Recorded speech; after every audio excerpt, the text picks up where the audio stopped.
Welcome to another show, the Research to Reps Roundtable. I'm your co-host, Dr. Coach Pat Ivey. We are live here, so if you are able to get on YouTube, you want to look at that version. But before we get started, let me go ahead and kick it to my co-host, who's to my left here, Dr. Ernie Reimer. What's going on? Not much. The sun's out, snow's melting. It's almost time to take the field. It is. It's that time. It's that time. So why don't you go ahead and introduce our guest? And it is time for another podcast. We have a strength conditioning coach, friend, and colleague, Adam Davis here. And we also have a very special guest, Mike Jolly from Iron Neck. Adam, how you doing today? I'm great. Thanks for having me. Appreciate it. Can you tell us a little bit about your background? Yes. Yeah. So I spent about 25 years in strength and conditioning. But in that time, I've been able to work with youth athletes, high school athletes, college athletes, professional athletes, tactical athletes. So over the course of a career, just a lot of experience, fortunate to work with a lot of different people. Thank you. And with all that breadth of experience, it's going to be great to talk about Iron Neck today. Mike, can you tell us a little bit about yourself and tell us about Iron Neck?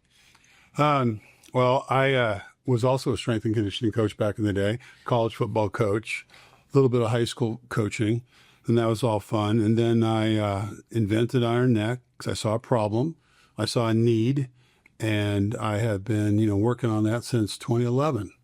So it's been going pretty well. This is fantastic. I know I personally have used Iron Neck. I've used it in my training with my athletes, and looking forward to what's in the future with Iron Neck. So as we get started today, this podcast, Research to Reps Roundtable, when you thought about the need for strengthening the neck, what led you to developing a device that's so unique? And can you describe that device and what went into the design of it? Yeah, so the first thing I did, there was a need. I played football at UCLA, and some of the guys that I had played with started to lose because of CTE. And it was really sad. This is back in 2011. And I started saying, why are they getting CTE? Am I going to get CTE? Why aren't I experiencing these? Well, I also wrestled at UCLA, so I had a huge neck. I thought, huge neck. Maybe that's something I need to look into. So the first thing I did was I made an appointment with Dr. Robert Cantu, who is a neurosurgeon and, Boston College. At the time he was with the NFL too. And, he was doing a lot of stuff on trying to prevent concussions. So I went and I spoke to him about it. And then I took everything I learned from him and I said, okay, obviously there's a problem with the neck equipment we have out there now. It doesn't meet the research. It doesn't handle what the research is showing we need to do for neck strength. Because the Iron Neck is completely different than anything else that, you guys have ever seen. As a matter of fact, it's so different and crazy that when this man right here walked by my booth, the very first CSCCA show that I was at, he turned his head and is like, this guy's crazy. And he walks by, as all the strength coaches did. They did, right? So that's how different it is. It's all about rotation and tipping the head ipsilaterally and movement and increasing range of motion and strengthening the neck in such a way that it can decelerate the acceleration that we experience when we're going to experience a concussion. So, but to complete that story, I'm sitting there, and my wife and I, who we put all of our money into this company, and we're at the CSCCA, and we're like, no one's coming to our booth. And all of a sudden, I hear, Jolly Man! Jolly Man! What are you doing here, Jolly Man? So it was Doc Crease. Yep. And one of the founders of the CSCCA. He was also a strength coach at UCLA, where I met him there. And he says, I hear you have this crazy thing. Let me see it. So Doc comes over. He tries it out. He goes, this thing's awesome. And he sits down in my booth. And every strength coach that walked by had to come and try Iron Neck from that point on. And one of them was Pat, and you bought Iron Necks. But to address your original question, I just looked at what the research was telling us needed to happen for the neck to be strong enough and resilient enough to help prevent concussions. And I designed it around those parameters. Yeah. As I'm thinking, Dr. Reimer, we need to address something first. The difference between sports scientists and strength coaches is hair. Obviously, we need to get that out of the way here, because I know people are thinking, and I know you all are thinking it out there, but seriously. And glasses. And well, there you go. Glasses. And glasses. For the record, I had hair when I started as a strength coach. Just saying. I did too. So did I, back in the day. Well, when it comes to research and training the neck, what's out there, and why should we be connecting neck strength, neck maybe circumference size, with the mitigation of brain injuries, concussions, maybe cervical issues? What's out there? My general understanding from the research is that if you have a stronger neck, you can resist more impact and reduce your risk of concussion. So the neck can slow the head from movement when impacted, and the brain's not going to jostle around inside the skull as much. But I have the same question for you, Mike. When you were talking and talking about neck strengthening and preventing concussions, I would love for you to give a potentially a more elegant answer than I have.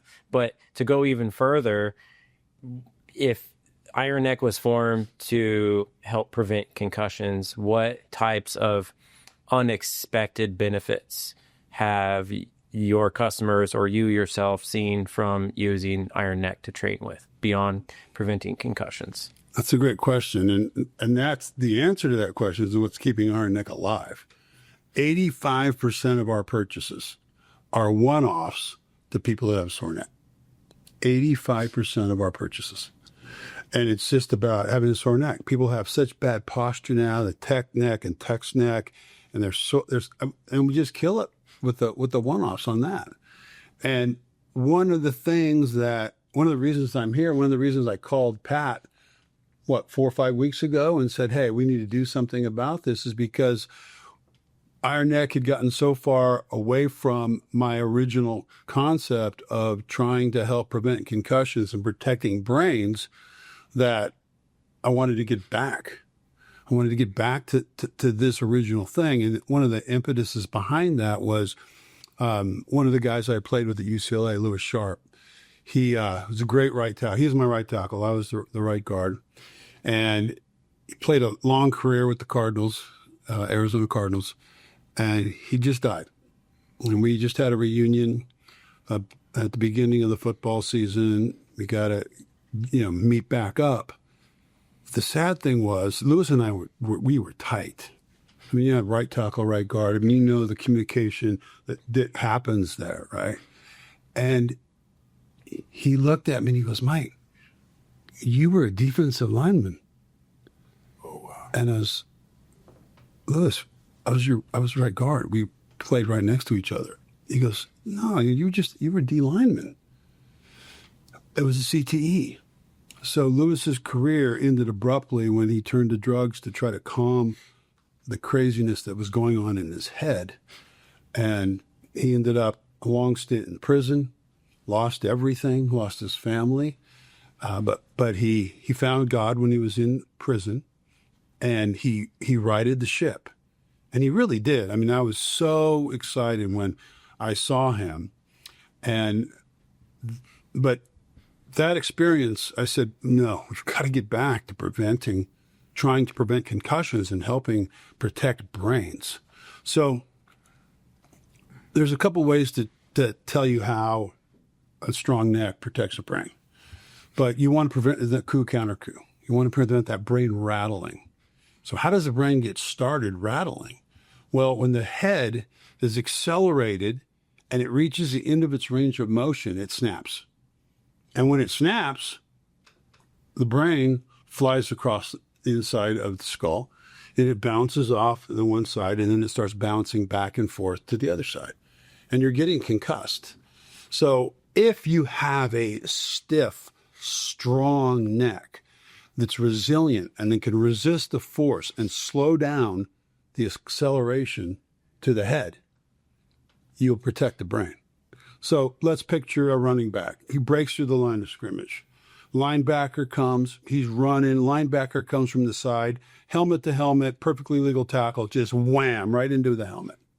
What happens in that first moment of impact? The brain's going to move to this side because it's impacted, but there's not a lot of damage done yet, hardly anything. But now, if he doesn't have a strong neck, the head is thrown across to the end of the range of motion, it snaps, and the brain rattles. You're concussed. But if you have a strong neck and it can react quickly to outside forces, all of a sudden I'm slowing that acceleration down. I'm getting it down low enough so I'm not going to hit in the range of motion, and my head isn't going to snap, and my brain isn't going to rattle, and I'm protecting the brain. So we also know that about 80%, 85% of all concussions happen from rotary acceleration. And see, that was one of the things that I thought that was really important when I met with Dr. Cantu. He said, rotary acceleration. Well, how do we train a neck to deal with rotary acceleration? We have to train it multi-planar. We really have to, put the head and neck on a swivel, and we need to make all of the neck muscles, all of them work in unison together. So here's a question, Mr. Scientist. How many neck muscles are there? The pairs of neck muscles in the neck. I have to defer back to you on this because I haven't taken anatomy in over 20 years. Okay. It's a hard question. There's actually 21. 21 pairs of muscles in the neck. 21. So now you're tasked with that job of, okay, we have this neck that we got to try to train. Certainly, you just can't train it in a linear manner, especially if concussions are happening from rotary acceleration. It can't be done. So you've got to figure out a way to train it where all those and most of those muscles are diagonal fiber direction. So, that's why I can do this, because it's diagonal fibers pulling. If you're not doing that while you're working out, you're not strengthening all the muscles in your neck. So it's a long-winded answer. But that's how I got to the design. But it's all about, rotation and stressing the neck out so that those rotary forces can be dissipated and stopped. Yeah. So, Coach Davis, you've trained athletes from youth all the way up and across different domains. And I don't want people to assume we're just talking about collegiate or professional football players. Yeah, we're not. Because the research shows that female athletes actually have higher percentages of concussions, correct? Or in some sports, yeah. In some sports. In some sports that have the same version, both male and female. We've observed that. I mean, I was thinking the same thing was like soccer is a big area where neck training has really increased, in particular in women's and girls soccer, to help prevent concussion from headers. And Adam, with all of your experience coaching from youth all the way to, professional athletes and stuff, where has neck training come into play for prevention of concussion or other applications? So I'm going to start this with a story. And one of my, intros to strength and conditioning, one of the things in my life that said, there's more to this, get me interested in strength training, revolved around this area. I'm going to tell a story about that. I'm going to tell a story about my daughter, and then maybe I'll skirt around the question from there. So when I was in high school, I played football, and I'd get a lot of stingers. So brachial plexus nerve coming out of the cervical spine, getting pinched or stretched or whatever. I'd get a ton of them, and it was pretty problematic for me. And after one game, my mom had kind of finally had enough of me just like moping around the house. So she took me into the doctor's office. Now, where I lived, we had a world-renowned hospital right there, like oftentimes cited the best hospital in the world, or top 3 at least. So we went there to their sports medicine department. They said, you got these stingers or burners, and that's what's going on. And so I said, what do I do about it? And they said, well, get stronger. And I said, okay, when I go in the weight room and lift with our team on these things that you've told me to do, I'm the strongest one at it. So how come I'm the one having the issues and they're not? So I like the discussion that we're having about it's not like sometimes we define strength in a certain way, and sometimes that's not the correct answer. So the answer, just be stronger, might not have been sufficient. Be stronger where, how, in what positions? And so that led me down a whole rabbit hole of strength and conditioning. So I'm going to skip that rabbit hole. I'm going to talk about my daughter now. And this will start getting into the question. So my daughter is 15, soon to be 16, and spends 90% of her day like this, with her head down, terrible, terrible forward head posture. No matter how much her dad corrects her, that's just the way it is. And so now one of my new things I'm curious about, so I'm kind of answering a question with a question. But one thing I'm curious about is, do we see, what's this next set of issues we're going to see with, kids these days? What's this next set of issues we're going to see as people's head posture gets worse and worse? So maybe, I guess, to somewhat answer the question is whether it's the youth athletes, because the ones I work with are now kids these days, and they're all growing up with phones, and you see such atrocious head posture and how that's affecting them day to day. I don't have this answer, but I am very curious about how that's going to develop over time. But that lingers into the population as a whole, whether they're an athlete, whether they're a firefighter, whatever they are. You see worse and worse head posture, and the number of times where we've had somebody with chronic shoulder pain, chronic headaches, etc., or we just some simple chin tuck type exercises, so some basic strengthening there, and you start to see those things get eliminated. So kind of loose answer to that question, but I am very curious to hear some other thoughts on, the kids these days dilemma of everyone having bad head posture and some of the other issues. Concussion is such a big one, but there's a lot of nerves and stuff coming out of the neck and how we impact those just through our head posture and what we can do training wise. Yeah, that's a really good point. I mean, one of the things we know from being athletes is wherever the head goes, your body follows. Mm-hmm. And if your head is always forward, you're 4 to 6 times heavier right away, just because a perfect posture, hardly any. Here, 4 to 6 times heavier, more weight. It's stretching out all the neck erector muscles, and it's bad posture. But when you have that bad posture on a field or on a court, and you're trying to do something as simple as just catching a ball, it messes with you. The head, hand, eye coordination is better when you have perfect posture, and you have more of an ability to fight off a concussion with the perfect posture. So it's super important. And like I said before, 85% of our necks are going to people that have neck pain. And it's from this. That's what it's from. And yeah, it is definitely a problem. But some people are seeing that problem and they're fighting against it. I went to Luke Air Force Base to train the fighter pilots that are there, training the guys coming right out of the academy. So these are the old, wily fighter pilots that have been around for a long time. The worst posture I've ever seen, and the worst necks I've ever seen. I mean, just beat up necks, everything's crunching and crackling, limited range of motion. I set them up with iron necks. And we've been fortunate enough to have the Air Force actually do 2 studies, long-term studies on iron necks and fighter pilots. They did one out of Luke Air Force Base and then went to Wright-Patterson to finish up. And then we had one fighter squadron that was flying out of England and rotating into the Middle East. They did 2.5-year study on iron neck. And the pain went down way down. I mean, the pain level was just decreased like crazy. But those studies are great, and I can share those studies with you. It's nice when your tax dollars does something that's worthwhile. Mm-hmm. So I was pretty happy about that. But yeah, the posture thing is a super big deal. And back to the girls' soccer, it's the most concussed sport now. The most concussed sport, girls' soccer.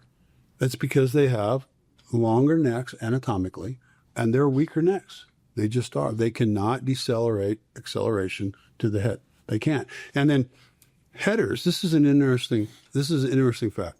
So headers, they know they're going to head the ball. They tighten their neck up. And if they have any neck strength at all, they can protect their brain fairly well. But most of the concussions happen, believe it or not, when they fall on the ground. They can't keep their heads from smacking into the turf. Whether it's on their shoulder and it smacks, on their back and it smacks, they can't. And they get concussed a lot that way.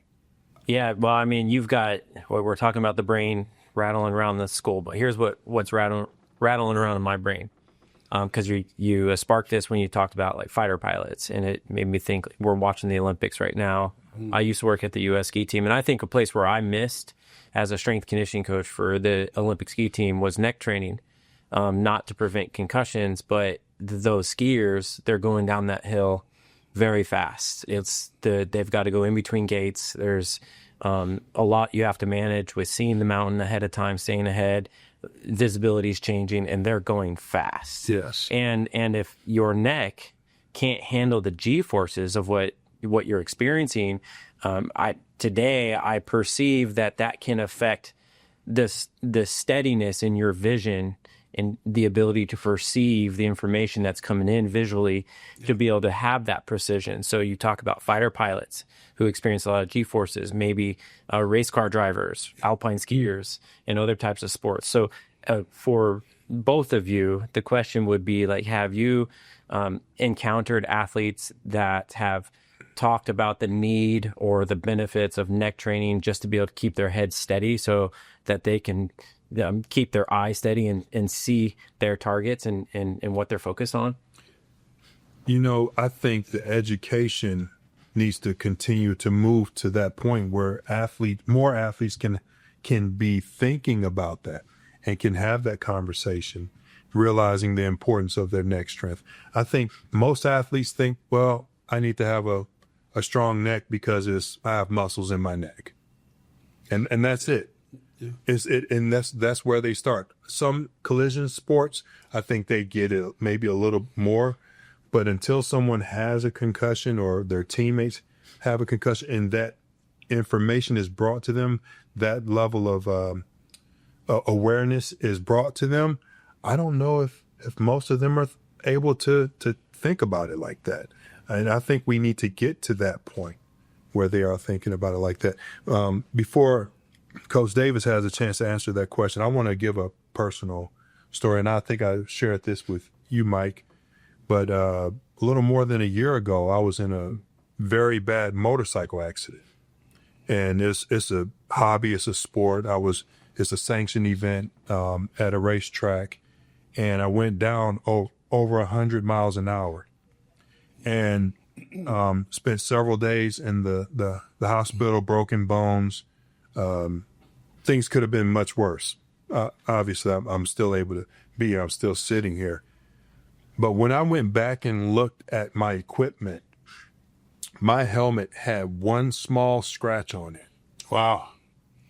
One small scratch, which means that's all that hit the ground. Yeah. Now, at that speed, tumbling, spinning, and sliding. See, but you had the motor control, the strength plus the motor control in your neck to prevent your head from hitting.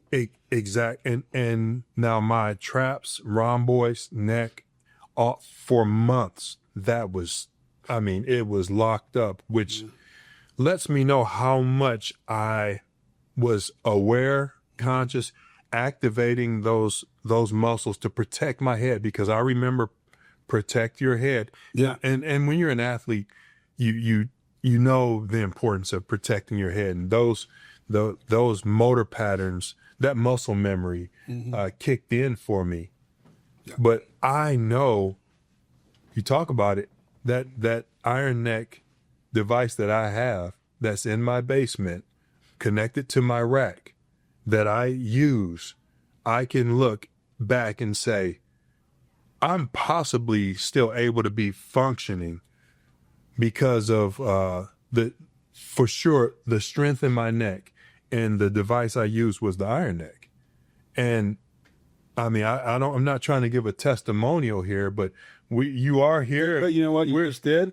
And that gave me goosebumps. Yeah. And, but I know for sure, but I'm saying that because I know there are other people out there think, well, I'm not an athlete anymore.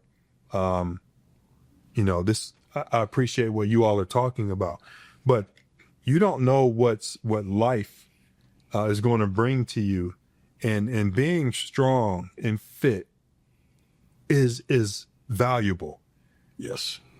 So, Coach Davis, yeah. Yeah, so I want to say anecdotally, I think of two sort of groups of people that I've seen have more issues with head and neck stuff, concussions, etc.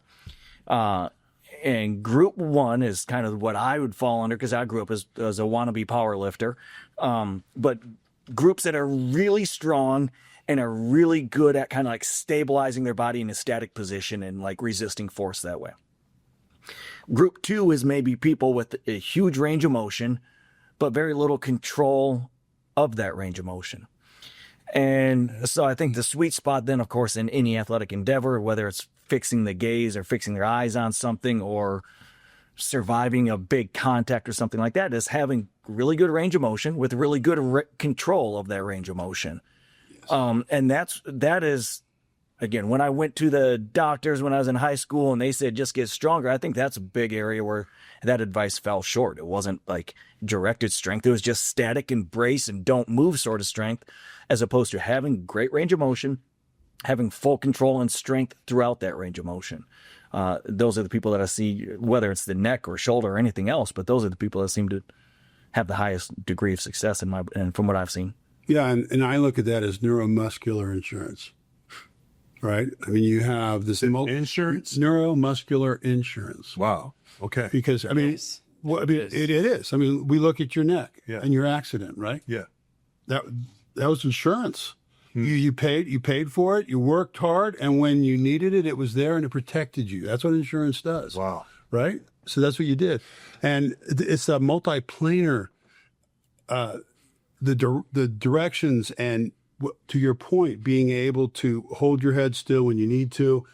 You know, let's take Air Force pilots, for example. One of the things that they said they had a problem with was checking their six. So they're strapped in a bodysuit.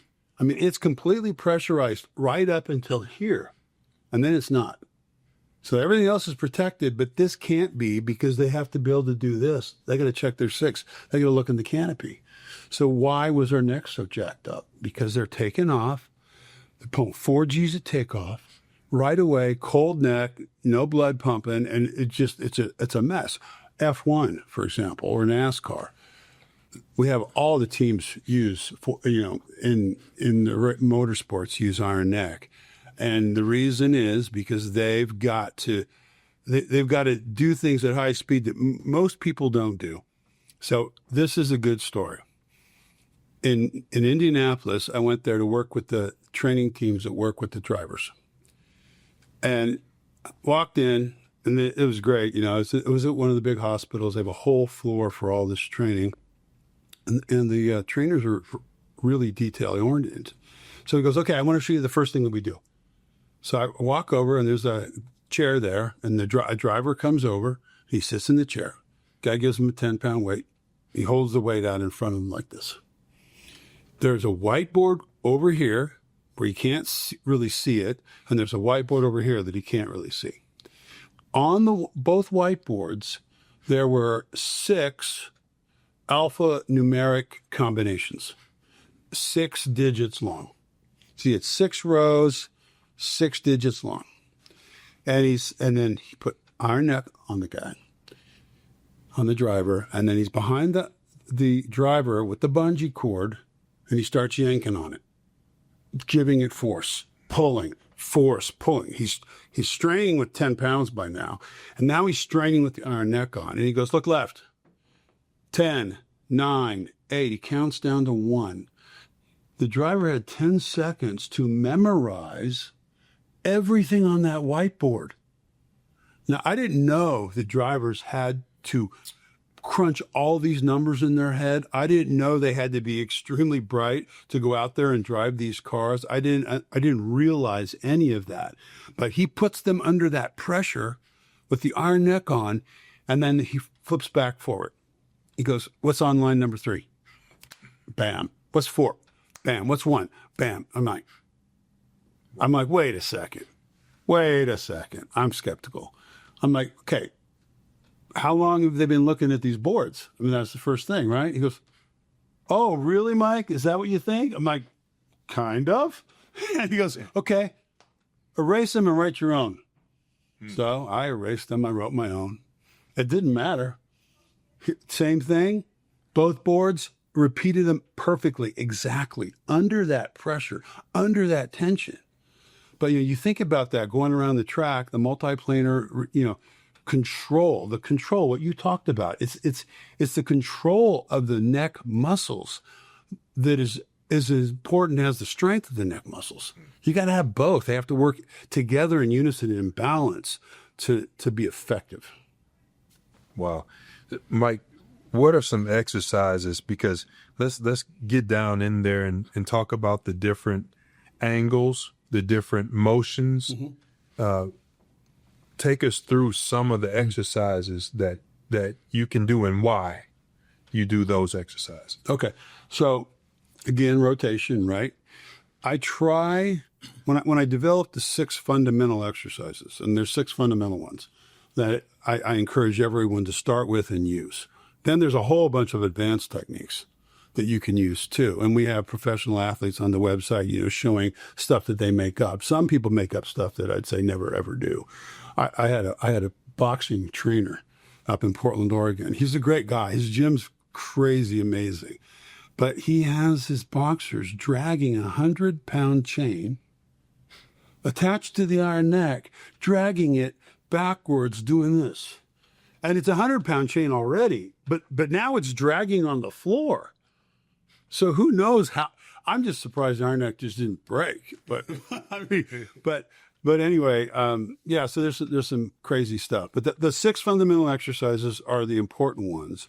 So the idea is to put your head and neck under tension, under pressure, in every possible position it can be on a football field, in a car, on a court, under pressure, under tension, in every possible position it can possibly be in, and during real life, during sports, whatever it is. So to do that, there's a couple ones. My favorite one I call Stevie Wonder, and you picture Stevie at a keyboard, and he'll have his eyes closed, of course, but this, up and around, up, and full range of motion all the way up, tipping it up ipsilaterally back down.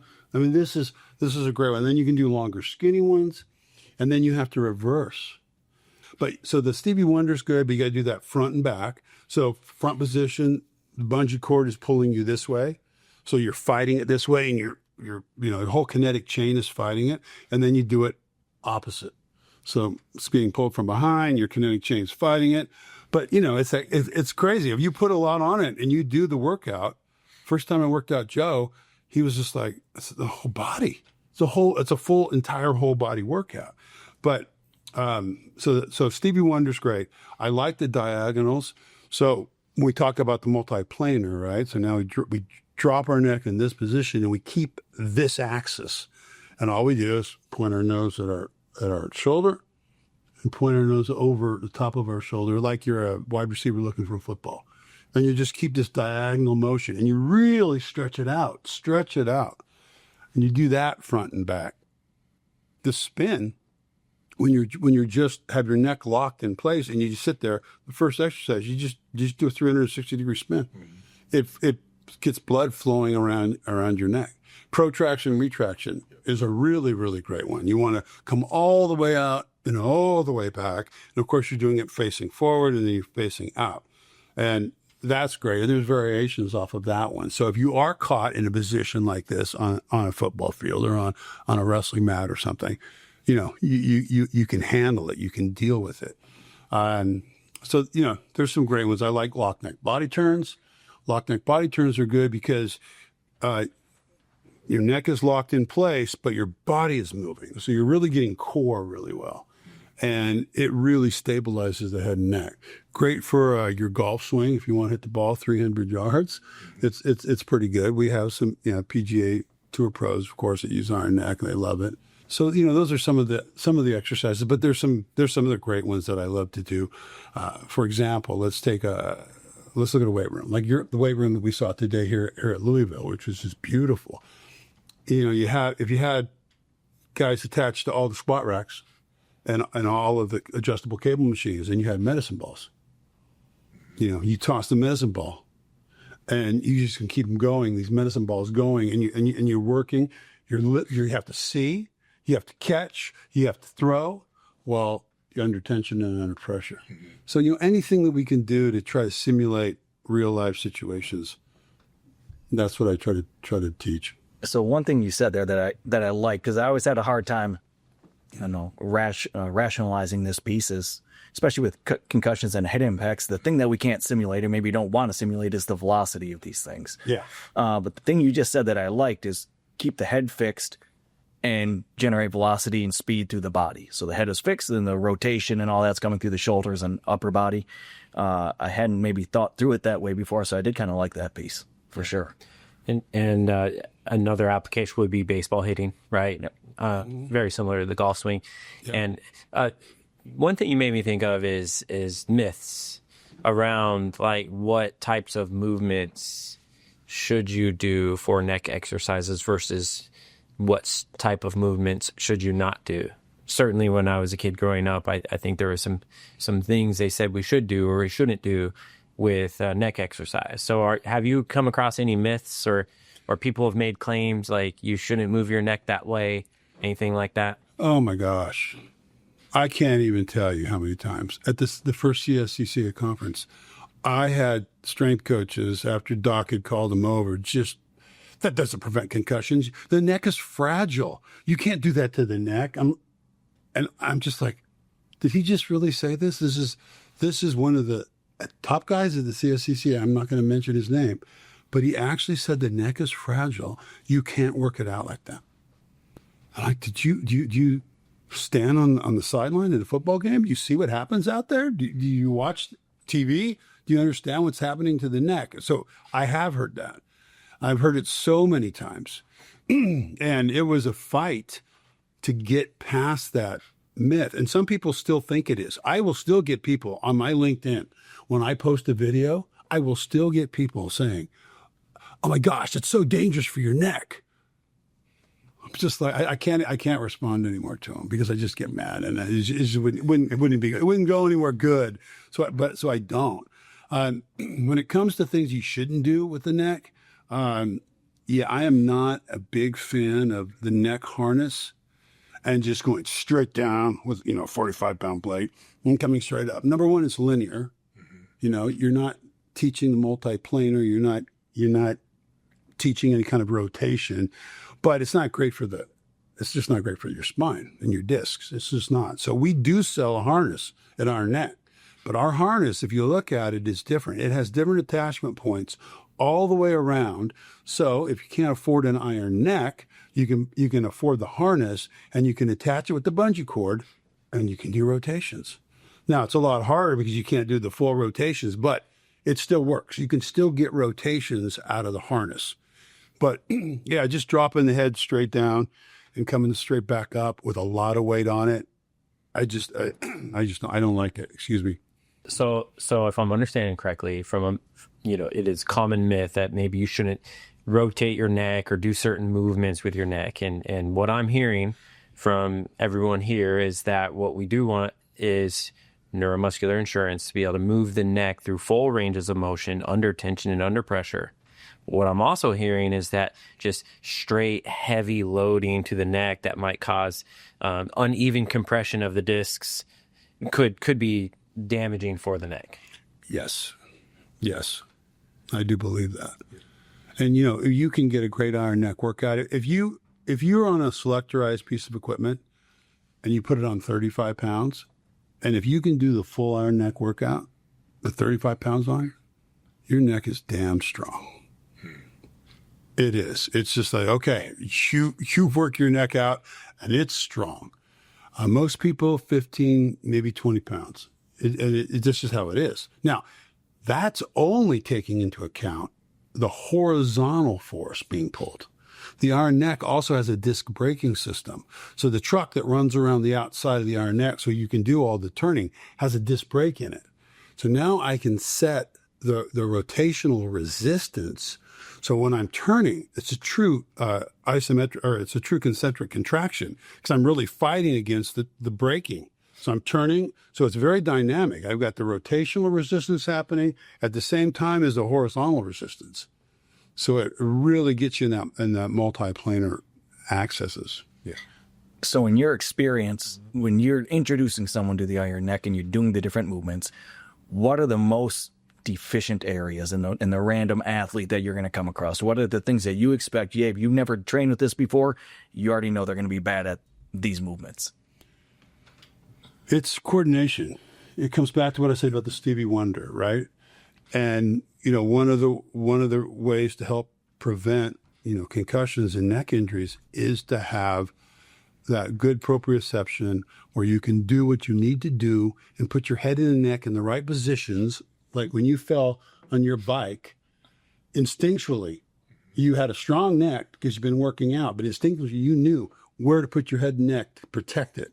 It's just, they can't do it because they just don't have the control that they need to have and the coordination that they need to have. I mean, 21 neck muscles, you got to try to make them work together, right?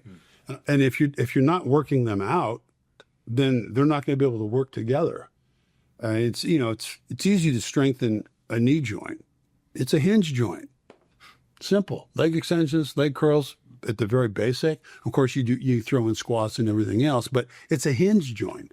This thing is just the craziest joint in the human body. This is crazy what we can do with the neck. I mean, shoulders are difficult because, they're not a hinge joint, but this is even more difficult to try to work it out. So, Mike, today when we were touring around, we had a chance to talk with medical doctors, physical therapists, sports scientists, athletic trainers, so certified athletic trainers, strength and conditioning coaches. Mm-hmm. And the conversation around the iron neck and neck strength, people are fascinated, not just strength and conditioning coaches. So how has this iron neck and neck strengthening, it's not just for strength training, it's also for rehab. People coming back from surgery. Yep. So talk about rehab, talk about physical therapists, maybe sports medicine, athletic trainers, and how they use iron neck.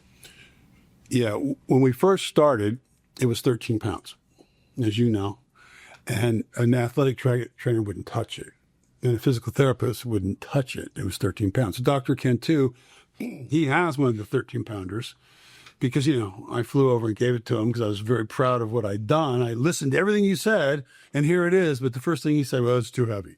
And I'm just like, oh, my gosh, it's too heavy. But, it's very expensive to end up with what we have now as injection molds. So I had to get it to a weight that they would accept. So now it's under 2 pounds. No complaints from anybody. Now they do use it after surgery. It is one of the first things people do after surgery now. I mean, the protraction and retraction is the very first exercise that a surgeon will have their patient do after surgeries, right? So they can start with that. And with the bungee cord, it's just so smooth. It's silky smooth. And it's a simple exercise. But yeah, athletic trainers, they love to use it after there is a neck injury, a neck stinger. It's crazy. And I know you're not going to believe this, Adam, but you can get a neck stinger and in one day it'll be gone. I wish I'd had that in the late 90s. I know, but it's not after, that muscle's all tight and it's all jammed up. And all of a sudden now you're making that muscle work and it's contracting and it's elongating and it just starts working the way that it's supposed to work. And you're just like, wow, that was fast. And, people don't believe that, but when you actually try it out, it does work. So athletic trainers love it. They also love it when people are coming back from concussions, just because their neck isn't damaged, but they're working their head out, and they're rotating, and they're motioning, and they're working with their eyes, and it just helps get them back to the baseline where they need to be so they can be ready to play. And a lot of athletic trainers are using it in that way. So physical therapists, PTs, we have thousands of PTs now worldwide that use IronNet.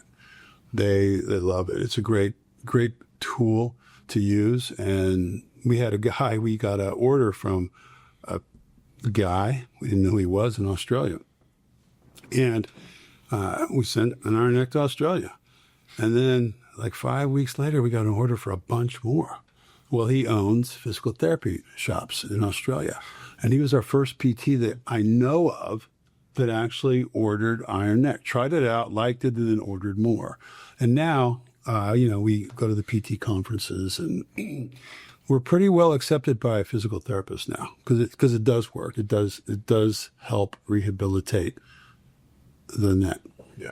I want to know from our listeners and viewers out there, maybe you can respond to this and reach out to us, but do you think that what Mike described, that maybe reciprocal inhibition is a factor in muscles after a neck stinger, that if you are working one muscle, the antagonist relaxes?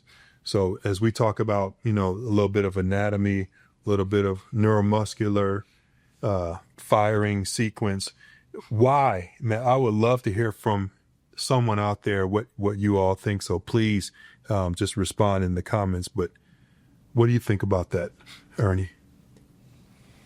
About reciprocal inhibition? Or whatever. Well, what I'm thinking about is, you talked about rehab a little bit, and sometimes you mentioned a lot of athletic trainers will use iron neck and neck training post concussion. Yeah. And sometimes rehab is a great opportunity to start establishing and building some things that maybe you didn't have before an injury. Right. So if that neck training wasn't happening before the concussion, it now becomes a part of the rehab for having the concussion to recover from it, but it may actually be the thing that helps prevent the next one. And do you observe that when athletic trainers start to use the neck training for rehab from a concussion, that they may still continue that regimen for that athlete even after they return? It's one of the ways we get sales. So, for example, NFL, hard to get in, but the athletic trainers on some teams were the door to get the iron neck into an NFL team. Because they got it, and they needed to do neck rehab, and they saw a device that would help them. And so those athletes that you're talking about, Ernie, are in there using the iron neck with their athletic trainers. Well, then they would graduate back into their weight room. They would come and steal the iron necks out of the athletic trainers' offices, and they would end up in the strength and conditioning room. And then the athletic trainer would have to order more because the strength and conditioning coach would not give them back. So yes, we do see that. I mean, the guys see the benefit. They get the benefit. It's like, the shirts feel tighter right away. We have crazy numbers on high school kids. They never train their neck. And all of a sudden you go into a team and you work them out all summer. And these kids, some of them put 3 inches of diameter in their neck. It's just like, wow. And, they have many, many, many concussions the year before, and they drop to just almost zero the next year. The only change was they have big necks now. They have big, strong necks. And, I mentioned before that head is a weapon. So Doc Crease, he started his own training facility in Marina Del Rey after he left UCLA.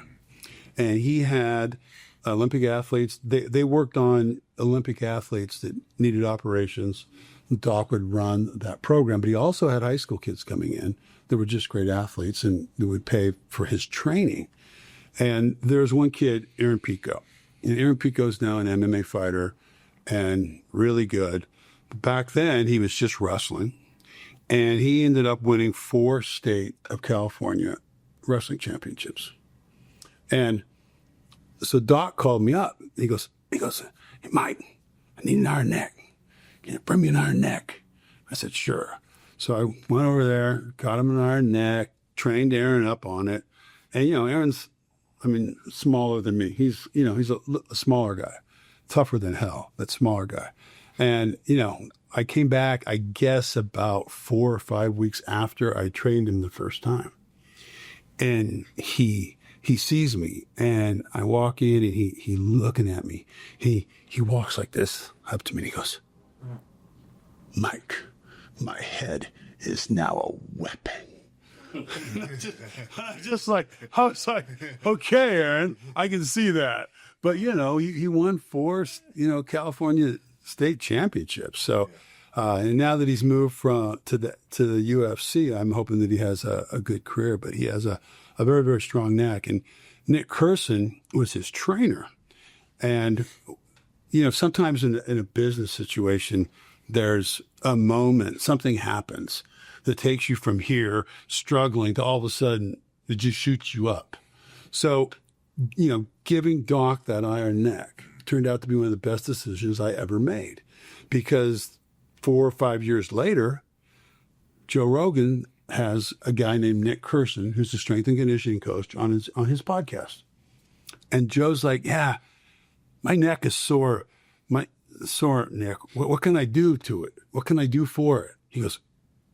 Curson goes, oh man, we have this thing. He couldn't remember what it was called. It's a funny thing. We have this thing we use. Aaron Pico brought it with him. Same iron neck. Aaron Pico has it. We use it all the time. It's great. What is it called? Well, his producer's looking it up, right? He's always looking things up for Joe. And he finds it. And they show it on the screen. They put the website up on the screen. He goes, that's it. That's it. And, Joe's like, oh, wow, that's really cool.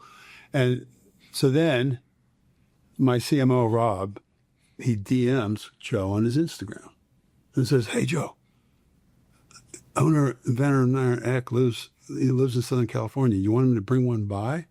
And no joke, within 4 minutes. Yes. Wow. Please bring one by. So then we got it set up. And I went to the studio before a podcast, and I worked Joe out on the iron neck. And, I was a little bit nervous about it, because you're just like, wow, this could go well or it could go poorly. But sure enough, it went really well. Joe absolutely got it from the second he had it on his head. He is a spark plug. That guy, he's strong. He is very, very muscular. He got it. And during the video, the producer films this thing. So he's filming this thing. I'm working him out. And Joe thanks me, and I leave. By the time I got back to San Clemente, which is about a 2.5 hour drive from the valley where Joe was at the time, 1 million views on Instagram and on Facebook. We sold out of iron necks the very next day and had a huge back order. Wow. But that just jump-started. Now he's mentioned iron neck 30 times now on his podcast. And anyone that comes there with a bad neck gets a training session from Joe Rogan in the workout studio that he has. It's crazy how things like that happen, but they do. Pretty cool. Yeah. It's pretty cool. Yeah. That is. We're getting close to wrapping up this podcast. What haven't we talked about, Mike, that you think we should cover? Well, you want me to go into just a diatribe, but listen, I've got to go back to Lewis Sharp. I got to go back to why I invented the iron neck, to protect brains. Just to protect brains. We have to realize that younger people's brains are more susceptible to damage than older people's brains.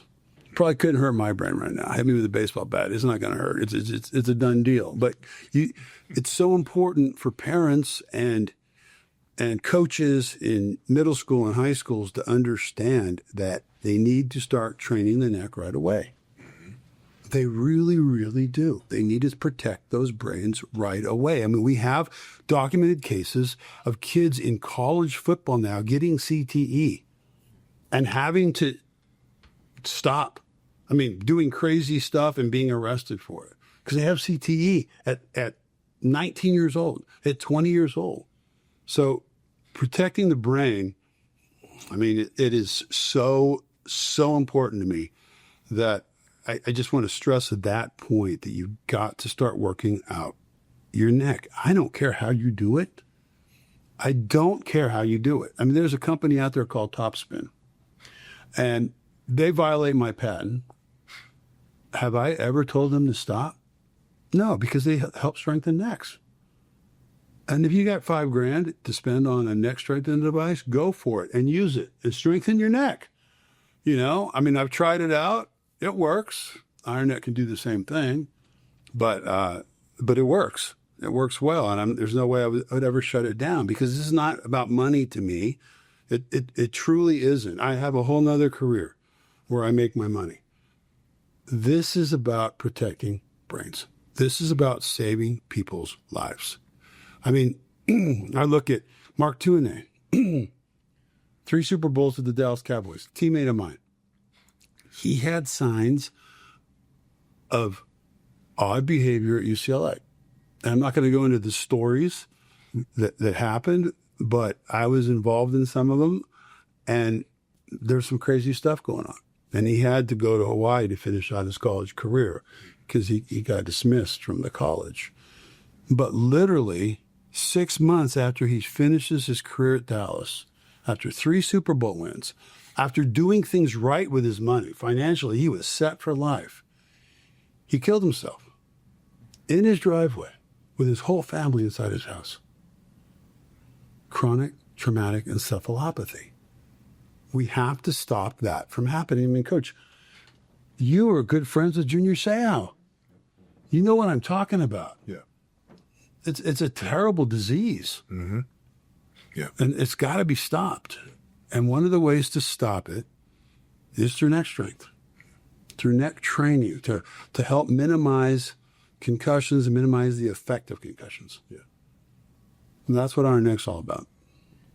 Well, that is a good way to come close to wrapping this up. Coach Davis, you got any final thoughts? No, I appreciate the discussion. Like I said, I gave one story. I have a couple of stories of what got me started thinking about strength conditioning and thinking about the field. And in every one of those stories, the answer was not just the basic exercise more. It was look at things a little bit differently. Don't just take the most in front of you, easiest answer, but look at things in depth and try to find better solutions to some of these issues that we're having. So I think this is a great discussion. Dr. Ted couldn't be here today. But so I'd like to ask a question that Dr. Ted always asks. First, for each of you, where can our listeners and our watchers, where can they find you? Well, good luck finding. I despise social media. I knew that. So I'd say reach out to you guys and they'll pass it along, I guess. Sounds good. We'll get that done. And what about you, Mike? Where can our listeners and our audience find you? Yeah, so we have YouTube, we have Instagram, we have Facebook, we have TikTok. I think they're all the Iron Neck on all of those. Our website is iron-neck.com. The dash is a long story, but the guy that owns it wants to charge us something ridiculous like $50,000.